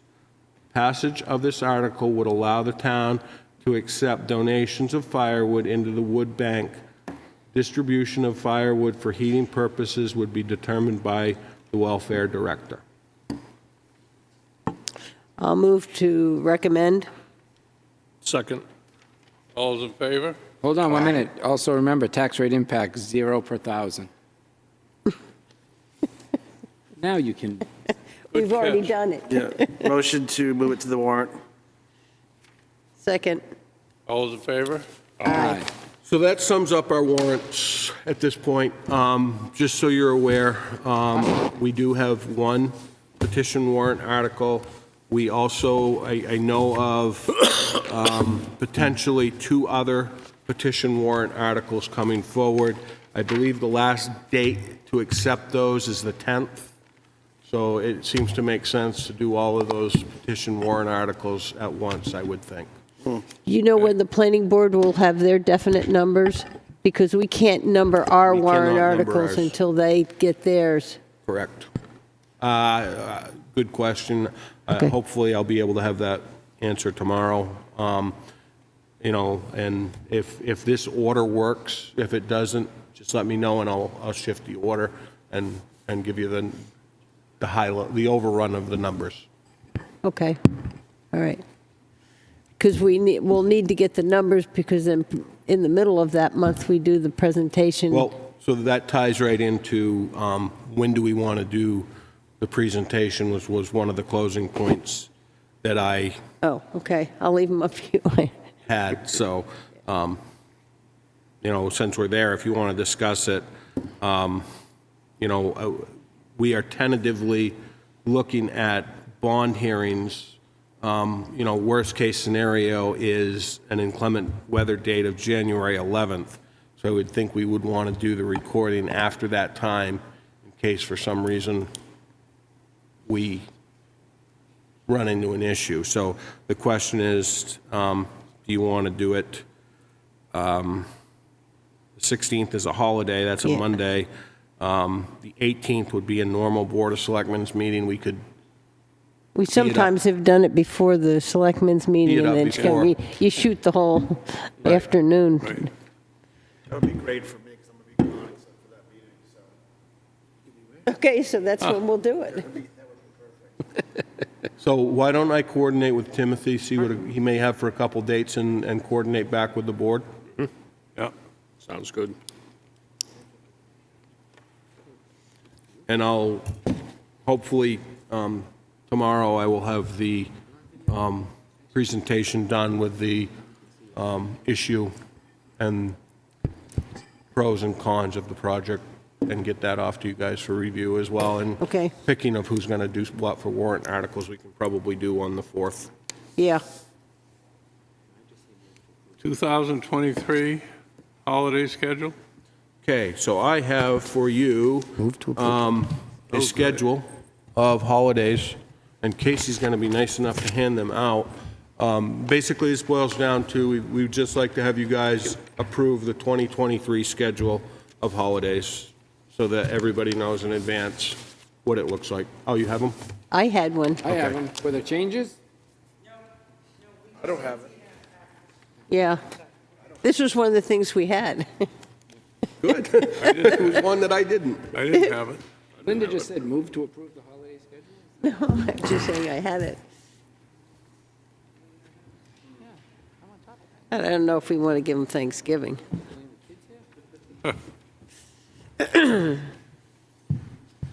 Okay. Yep, move to approve the holiday schedule. And this conforms with all the contracts. Yeah, I mean, there's a couple of people in or a couple in the of units that obviously it's actual because they work Yeah. 24/7. But all the other For all ones- intents and purposes, yes. Okay. Second. Okay, any other business? Oh, we got to vote. Yes, we have to vote for that. I moved it, he seconded it. All those in favor? We have to approve it? Yeah. Okay, all those in favor? Aye. Anybody against besides me? Okay, any other business? Yep. Yeah, we do have one other item, and that is, in case he's going to speak to it, because I'm running out of voice, life and disability renewal for 2023. I basically just need you to authorize me to sign, but she's going to explain. Yep. So both the holiday schedule and the life and disability renewal were prepared by Michelle Chamberlain. The Standard Insurance Company has been on rate hold for the past 3 years, and it's up for renewal. Michelle worked with different carriers, and she's excited to say that our benefits are going to increase, but at the same price. MetLife can hold to the current rates for the next 3 years while increasing benefits. These benefits are basic life. The employees are entitled upon death, $100,000, which reduces to 50% at age 70, so that remains the same. But short-term disability went up from a $700 maximum weekly to $1,250 maximum weekly for short-term, and for long-term, it went from $5,000 maximum to $5,500. So effective January 1st, employees can join the New Hampshire Paid Family and Medical Leave Plan, but that would be at their own cost. So that's a contract that we need you to authorize Jim to sign for the next 3 years. I'll make a motion to authorize Jim to sign the life and disability renewal for the next 3 years. Second. All those in favor? Aye. Now it's my turn. All right, so I want some feedback, please, from the board. Here's my little statement. I have strong concerns about the actions taken by the Wolfeboro's Planning Board at last night's meeting. The proposed amendments to Wolfeboro's zoning ordinances adopted by Planning Board will allow irrefutable changes to our community's growth and character. Members of the public and a minority of the Planning Board discussed the harm such changes would bring to Wolfeboro, mentioning an erosion of checks and balances involved in community planning, loose interpretations of the proposed amendments hurting Wolfeboro's ability to control growth and costs for taxpayers, and losing our town's character and charm from over-densification. As a select board, we should be concerned about allowing unchecked community growth. The proposed amendments to Wolfeboro's zoning ordinances adopted by Planning Board last night may lead to too densely populated village districts and overtaxed public services, millions of dollars in bonded projects and property taxes, and ultimately lead to the building moratorium once our municipality cannot adequately control costs because of unchecked growth. The last point was actually discussed at last night's Planning Board meeting as a mitigation to the proposed zoning amendments. A building moratorium is not the desired mitigation tactic to overgrowth because it would hurt Wolfeboro's builders, laborers, and realtors who rely on a healthy construction economy. Yes, we need healthy growth. However, without considering costs to everyone else, we may limit our ability to grow. Residents can only endorse so much in new yearly taxes, especially with the current inflation rate. The Select Board should control costs and preserve taxpayers' well-being and Wolfeboro's character. Wolfeboro must reconsider the proposed zoning amendments adopted by the Planning Board, or we will be forced to rethink our community's character and the cost placed upon taxpayers to fund this growth. I do not think the proposed zoning amendments are sustainable. Any input? Yeah, a couple things here, Brian. First of all, the planning board did not adopt those. Those are being presented to the voters for March. There was no adoption of any ordinances taken at the meeting last night. I guess my comment on it, too, would be, I mean, we always had the public hearings on it, listened to the public, and explained out, too, that it was explained by Tavis that there's not going to be any change in the density factors by moving the multifamily into the different districts. All it's doing is taking the multifamily ordinance that we have now, it's a standalone ordinance, and putting it into each of the zones individually so that the people that come in for their different projects in the different districts would see the multifamily listed there. It applies there now as it is. Tavis obviously knows it, so if they come in, they would be told that. But it makes it clearer for people to, when they see the zones that they're looking at for a project, that it's listed right there too. So it's not like a hidden thing that they're not aware of up front on it. Those are just a couple comments I have off the top of my head right now after hearing that. And I would say too, if I don't think our planner has a good grasp of what he's doing. No. I think he's over his head, and I think that he's leading the planning board in bad direction. And that's your opinion? Correct. Okay. You mentioned the Board of Selectmen earlier. We haven't taken any vote on that. No, I said as a board, we should consider. Okay. I never But as said that Brad this is said, your we thing. still got public hearings that still has to be voted on, so people will have the Correct. right to make their own decision. Okay. Next, committee reports. You want to start, Brad? Sure. This morning we had a Wolfeboro Community TV. We had our annual meeting, which David Lind attended also and stuff there. Then gave a little tour of the studio out there too and stuff, and had a nice picture taken in front of the green screen with the fire and the snow coming down and the windows behind us and everything. It was very wintry Christmassy scene there. Yeah. Had the planning board meeting last night, as we just kind of briefly talked about here. We also all attended the Christmas party last week there. One other thing just to report on, that the tree felling started today up at the Libby Museum. I was up there with them this morning for a while. Everything went well. They're expecting they'd be able to finish this tomorrow. They can only give us 2 days instead of the 3 they thought. They still think they'll finish it in 2 because of the weather and the jobs they have. They're committed to public service, and they're being stationed for Friday's storm throughout the kind of the northeast region here. They're under contract with Public Service and Eversource and Co-op and all that to be in different areas. And I also met with Cobb Hill up at the Libby on Tuesday. They came in with one of their subs came in to view what the guy that's going to give the price for the demolition portion. The other companies, the electrician and the people who are going to jack the building up couldn't make it yesterday.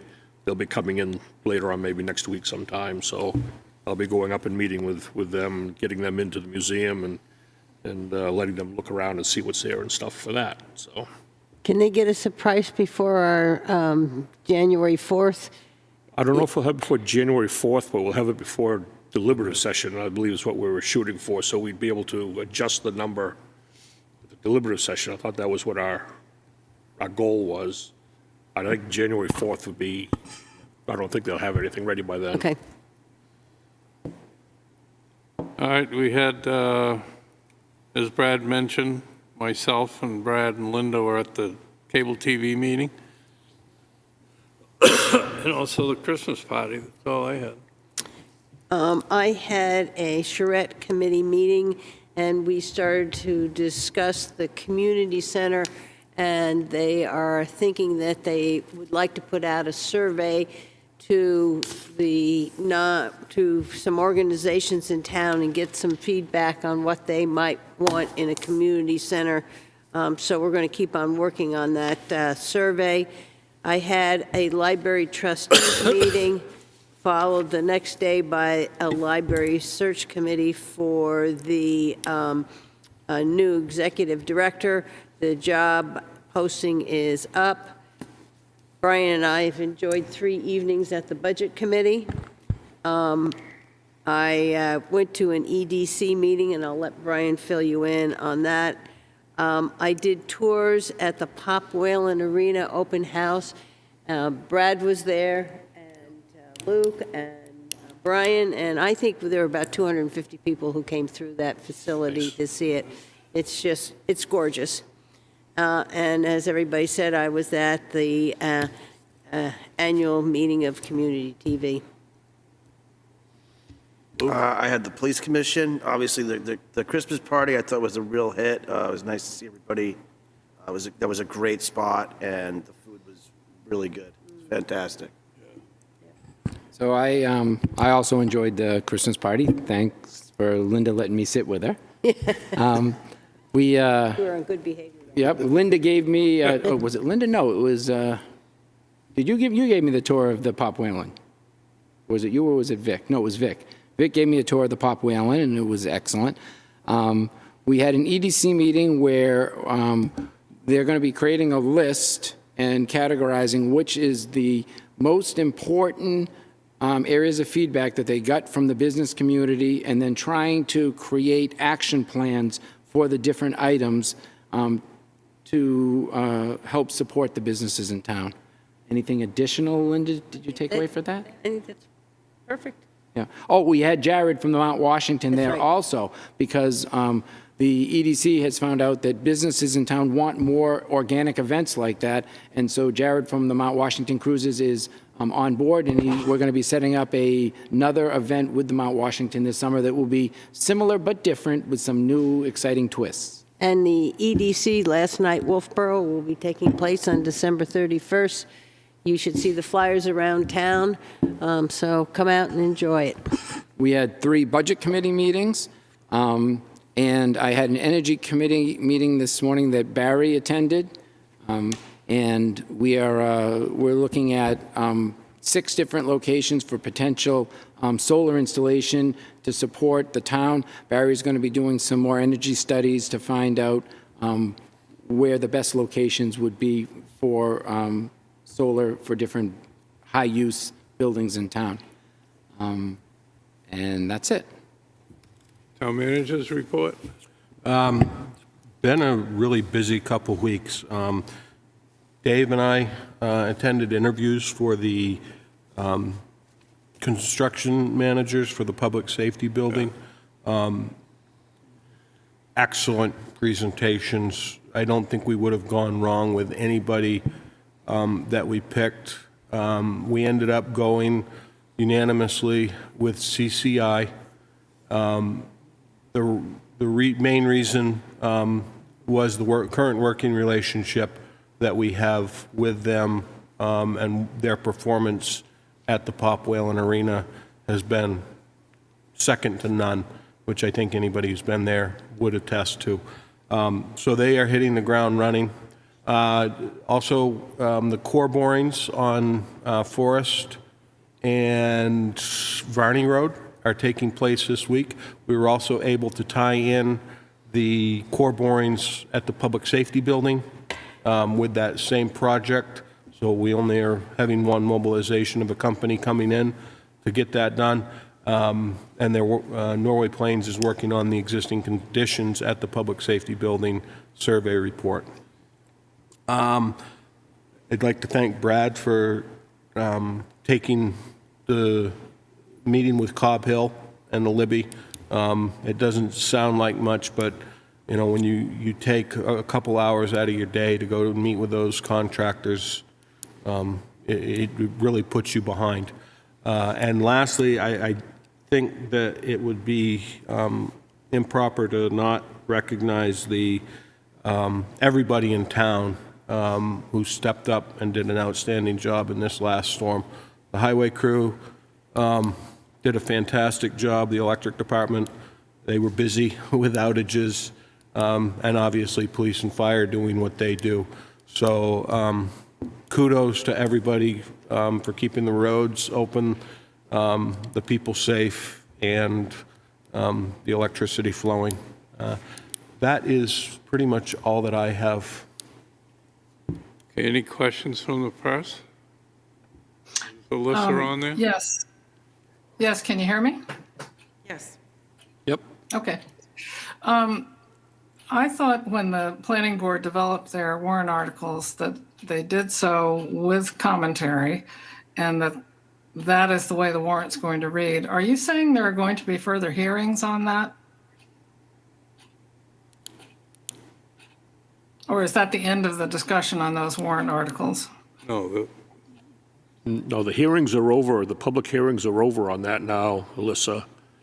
That's what I thought. It sounded like you were saying there was more discussion. it goes to the public now. No, I think, yeah, the intent was that the next step would be going to the public on the, what is placed on the warrants for voting. March. Okay, so all the discussion phase is over and those warrants are set. Right. Okay. And hopefully the planning board, just because they recommend it, people don't realize that they're not necessarily in the best interest of the town.